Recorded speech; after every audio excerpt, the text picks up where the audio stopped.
بسم اللہ الرحمن الرحیم۔ السلام علیکم۔ میں امید کرتی ہوں کہ آپ سب بالکل خیر و عافیت سے ہوں گے۔ ایمانیات و عبادات کا دوسرا باب ہے اذان کی فضیلت و اہمیت۔ آج ہم اذان کے بارے میں پڑھنے جا رہے ہیں۔ جیسا کہ مسلمان ہونے کے ناطے ہم سب جانتے ہیں کہ اذان ہماری زندگی میں بہت اہم کردار ادا کرتی ہے۔ اذان جو ہے اسپیشلی مسلم کنٹریز میں، پاکستان بھی ایک مسلم ملک ہے، اس میں بھی ہم ہر وقت جو ہے وہ تقریباً 5 وقت دن میں جو ہے وہ اذان کی آواز کو سنتے ہیں، اور اذان جو ہے بلاوا ہوتی ہے نماز کی طرف، اللہ تعالیٰ کی طرف، اور اذان کی آواز سن کر جو ہے اس کے بعد ہم نماز ادا کرتے ہیں، اور اذان کے اوقات جو ہیں وہ مقرر ہیں۔ تو سب سے پہلے اس کے معنی جانتے ہیں۔ اذان کے لفظی معنی اطلاع دینے یا اعلان کرنے کے ہیں۔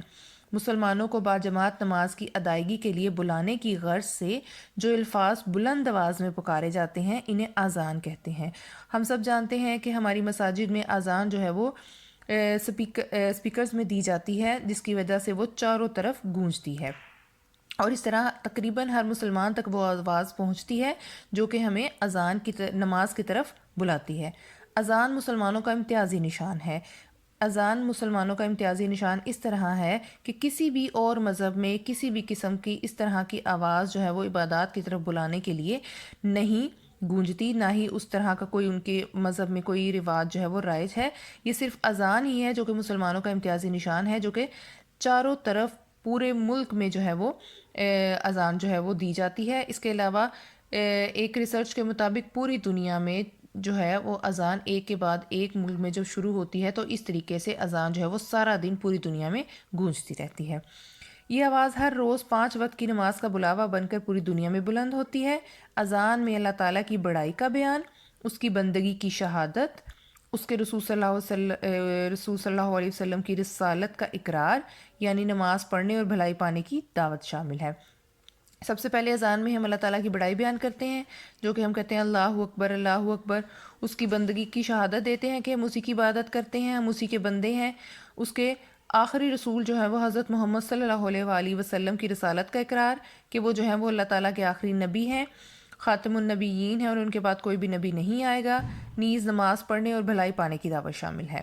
اس کے بعد ہم دیکھتے ہیں کہ اذان کی ابتدا کیسے ہوئی۔ واقع معراج کے بعد وقت سے ہی مسلمانوں پر 5 وقت کی نماز فرض ہو چکی تھی، مگر مکہ مکرمہ میں کفار کے شر کی وجہ سے، کفار کے شر یعنی کہ وہ نقصان نہ مسلمانوں کو کسی قسم کا پہنچائیں، مسلمان علی الاعلان کا مطلب ہوتا ہے کھلم کھلا، جماعت نماز ادا نہ کر سکتے تھے۔ ہجرت کے بعد جب آپ صلی اللہ علیہ وسلم مدینہ منورہ تشریف لائے، ہجرت کہتے ہیں کسی ایک جگہ سے دوسری جگہ ہجرت کر جانا اپنی جان بچانے کی خاطر یا کسی دین کی سربلندی کے لیے۔ مکہ سے مدینہ کی طرف آپ صلی اللہ علیہ وسلم نے اپنے صحابہ کرام کے ساتھ جو ہے وہ ہجرت کی تھی، اور مسجد نبوی کی تعمیر بھی ہو چکی، تو ضرورت پیش آئی کہ مسلمانوں کی نماز با جماعت کے لیے کیسے بلایا جائے۔ اب یہ دیکھتے ہیں کہ کس طریقے سے جو ہے وہ نماز با جماعت کے لیے بلایا گیا تھا۔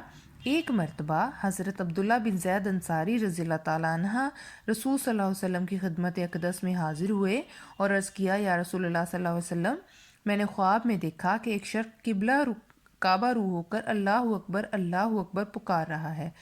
رسول صلی اللہ علیہ وسلم نے فرمایا کہ یہ خواب سچ ہے۔ کچھ دیر بعد حضرت عمر رضی اللہ تعالیٰ عنہ نے بھی یہی خواب آ کر سنایا، تو آپ صلی اللہ علیہ وسلم نے تصدیق فرمائی کہ مجھے وحی کے ذریعے اذان کی تعلیم دی جا چکی ہے۔ چنانچہ آپ صلی اللہ علیہ وسلم نے حضرت بلال رضی اللہ تعالیٰ عنہ کو اذان کے الفاظ تعلیم فرمائے اور ان کو اذان دینے پر مامور کیا۔ تو اس طریقے سے جو ہے وہ مسلمانوں کو خواب کے ذریعے بشارت ہوئی تھی اذان کی، اور رسول صلی اللہ علیہ وسلم کو بھی تعلیم دی جا چکی تھی وحی کے ذریعے اذان کی۔ تو اس طرح جو ہے وہ مدینہ منورہ سے اذان دینے کا سلسلہ شروع ہوا، اور سب سے پہلی اذان حضرت بلال رضی اللہ تعالیٰ عنہ نے دی تھی۔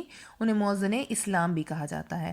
اگر ہم اذان دینے کی فضیلت کا ذکر کریں تو اذان دینے کی بے پناہ فضیلت ہے، اس کا بہت اجر و ثواب ہے۔ اس کے علاوہ اذان کے فوائد میں اگر دیکھیں تو شیطان اذان کی آواز سن کر ہی اس جگہ سے بھاگ جاتا ہے، اور اس کے اذان کے مخصوص کلمات بھی ہیں جو کہ ہم اذان سن کر اس کا جواب دیتے ہیں۔ تو اس طرح سے ہم نے آج اذان کی فضیلت و اہمیت پڑھی۔ اس کا باقی کے سبق جو ہے، باقی کی پڑھائی ہم انشاءاللہ کل پڑھیں گے۔ شکریہ۔